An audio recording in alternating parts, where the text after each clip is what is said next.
Fatima Divanji a appris la vérité sur chacune des religions, dans sa recherche d'une relation authentique avec Dieu.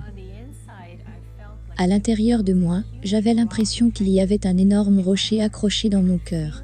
Je pouvais le sentir, je pourrais même vous dire quelle était sa taille, à quoi il ressemblait.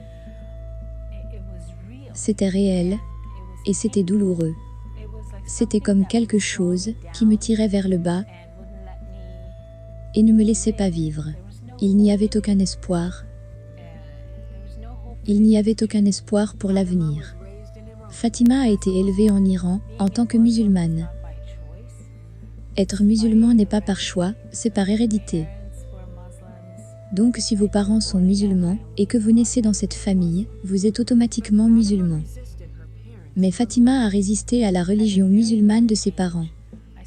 À un très jeune âge, j'ai commencé à remettre en question l'existence, à me demander s'il y avait un Dieu ou pas.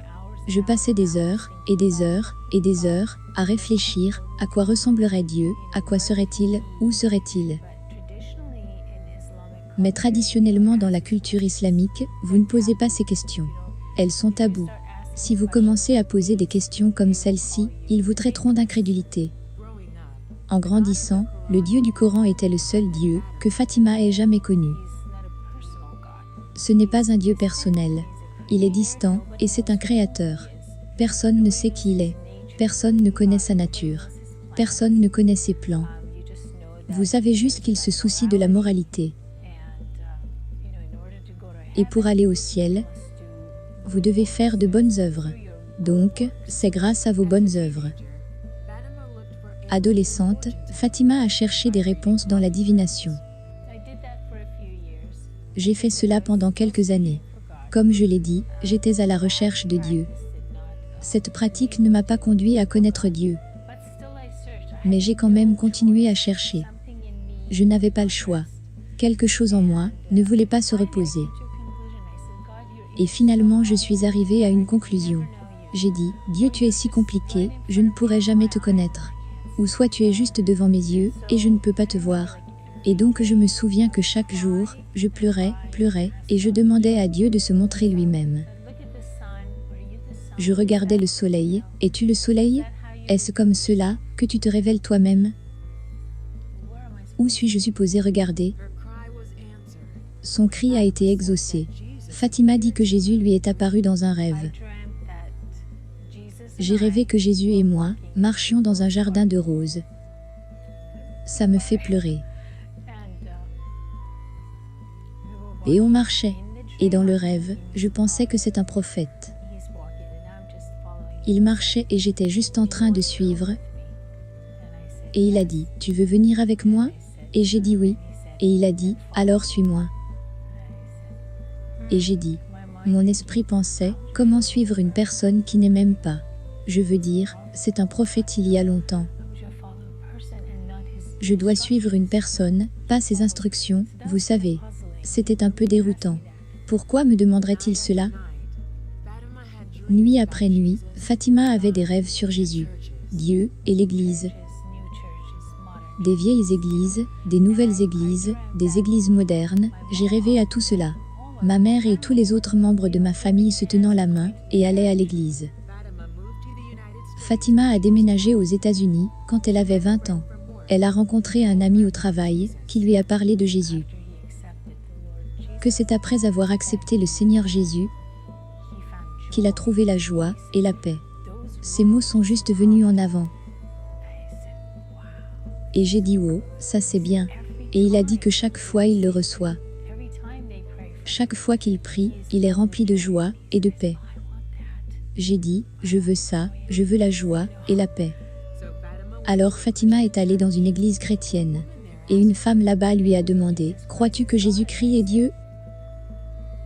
Et j'ai dit, est-ce qu'il a dit cela? Est-ce qu'il a dit cela? Qu'il était Dieu? Et elle a dit, oui, il a dit cela. J'ai dit, ok, je crois qu'il est Dieu. Croyez-moi, je découvrirai s'il ne l'est pas.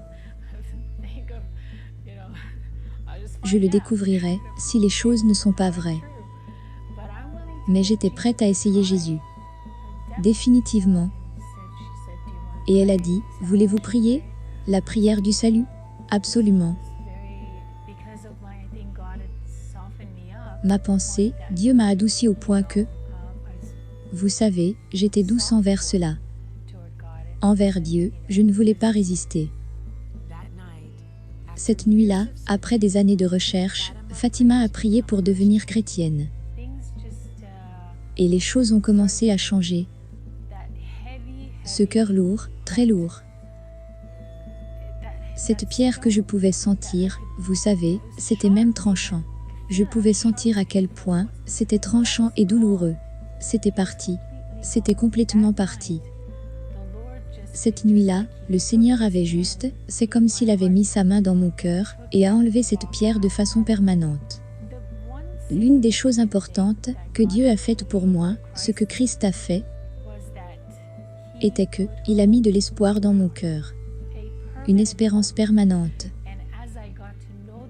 Et comme j'ai appris à mieux connaître le Seigneur, bien sûr que le Seigneur m'a donné beaucoup plus de rêves, juste pour montrer que les Écritures étaient vraies.